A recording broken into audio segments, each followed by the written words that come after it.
a lecture at the University of Cambridge, Dr. Sirka told a worried audience that scientists have few answers for them.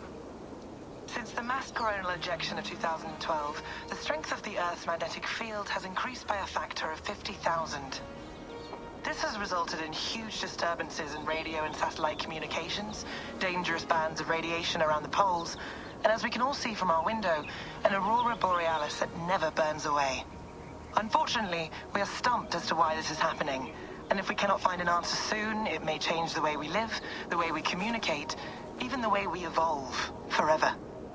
Dr. Sirka went on to say, Bought you more electrolytes? Oh, new and improved citrus flavor. Thanks, Sean.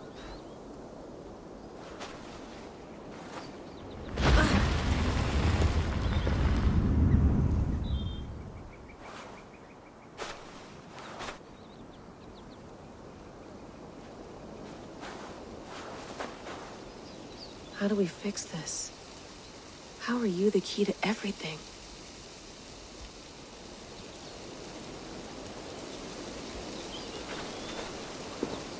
You're a long way from home, Eivor.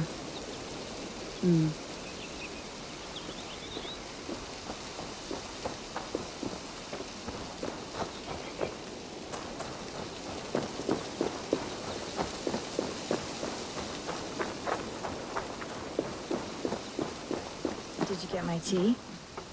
Oh, mint tea is not actually tea, Bex.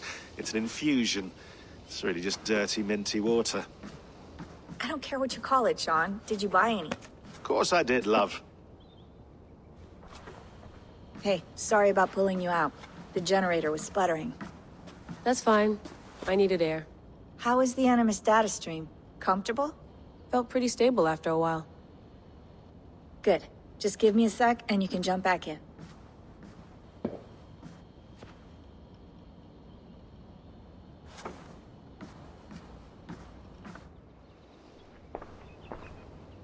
Another satellite came down. Did you see? I did. One of Abstergo's. That's good. Well, most of North America just lost its GPS service, so depends what you mean by good, really. Right. Even when we win, we lose. Okay, we're all set. Whenever you're ready, you can jump back in.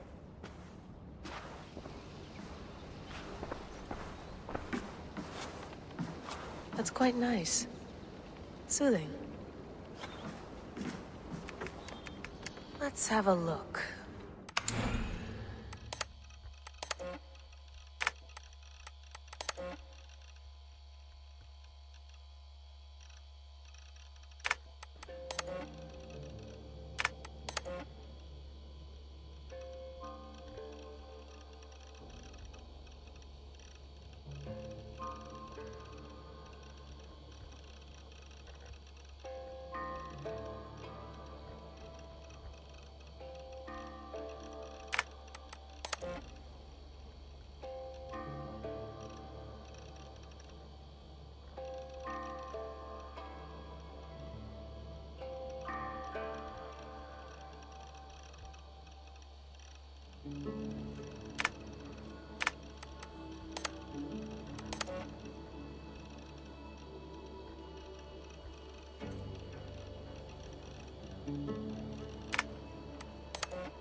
I lived, I died, and now I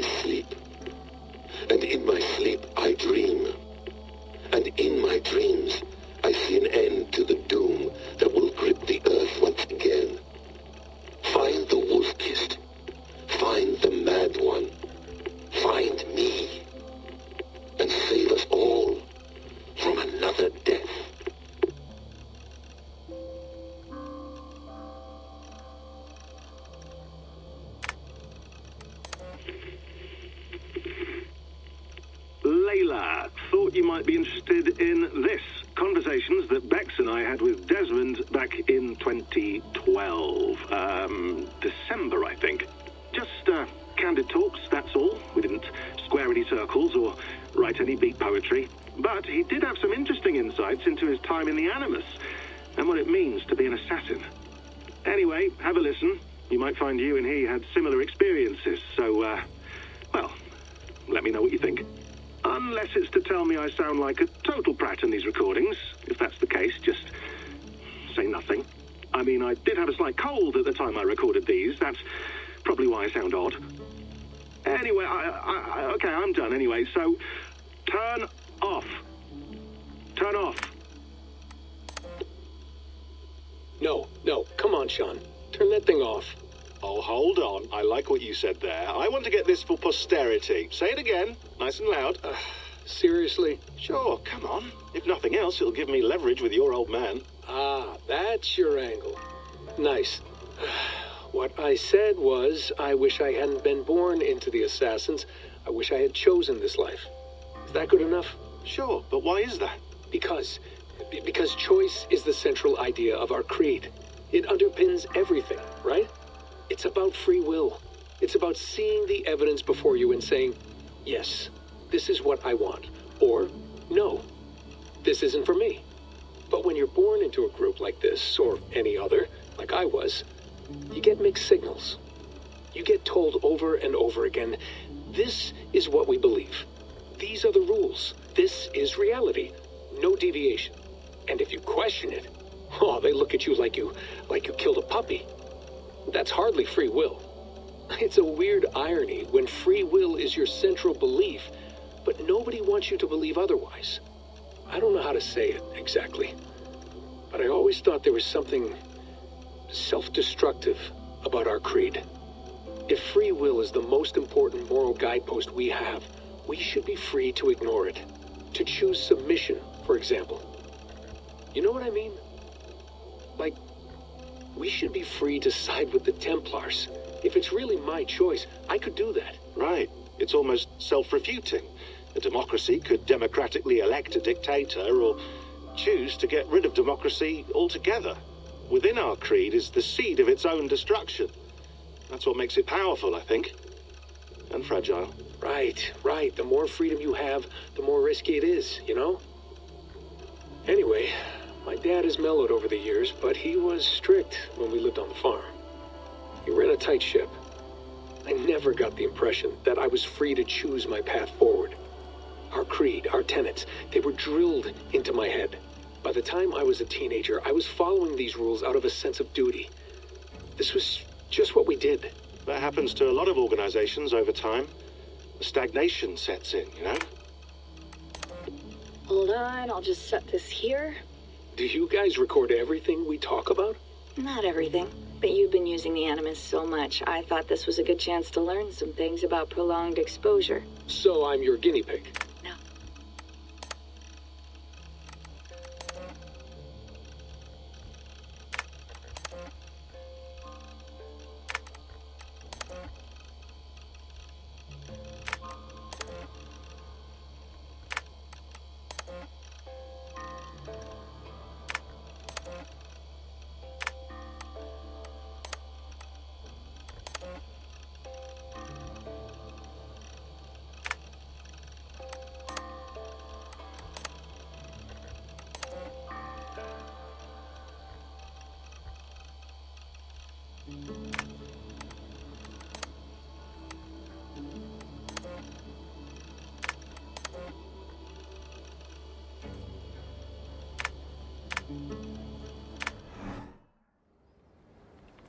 I went through hell to bring you here.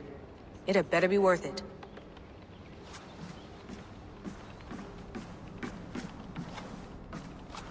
Feeling okay? Better. But I'm worried that it could happen again.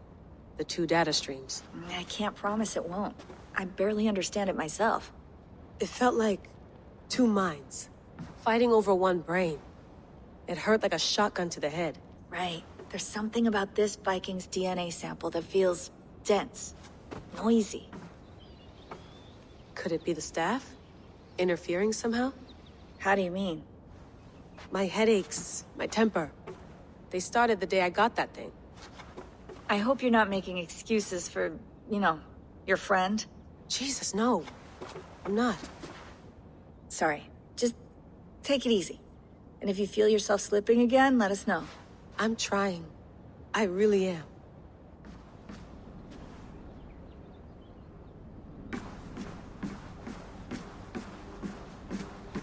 Please enjoy your stay. Remember, all the garbage must be packed out, and please water the plants once a day. Yeah, I won't remember that.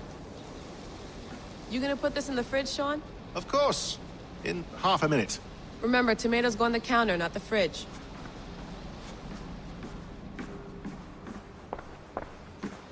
You mind if I put some music on? Go for it. Cool.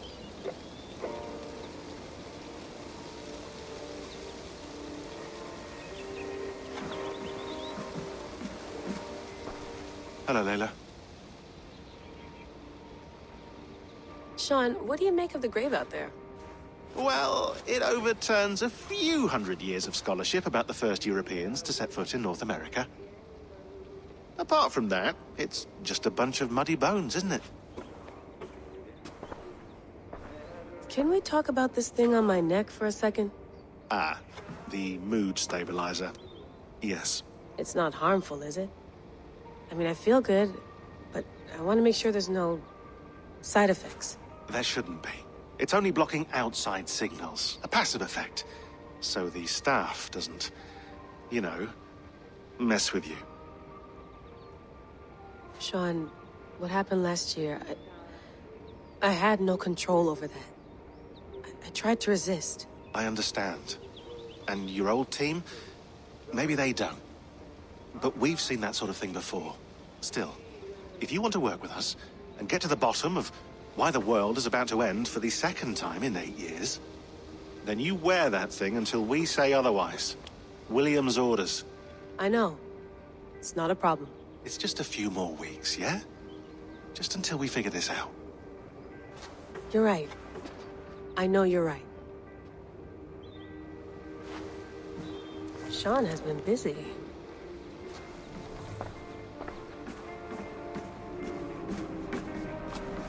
Sean, don't forget to water the plants while I'm under, okay? I'll add it to the calendar and tattoo it on my leg.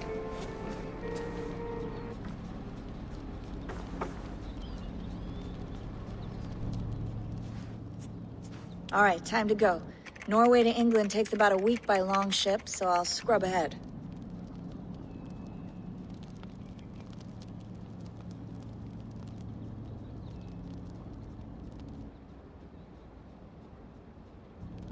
Layla, you okay? Sorry. Can you play the message again? We have the transcript if you're looking for something. I can go No, and... I want to hear it. Okay. I don't mean to be cryptic. It's just... that message led us here. To this place. To a Norse grave in North America. So those bones out there are the only lead we have. Our only chance at fixing this planet before it's too late. Here it is. I lived, I died, and now I sleep. And in my sleep I dream. And in my dreams, I see an end to the doom that will grip the earth once again. Find the wolf-kissed. Find the mad one. Find me. And save us all from another death. Unsettling, that is. That pulse in the message. Are you sure it's just coordinates? Nothing else? Nothing I can find. Okay, I'm ready. Here we go.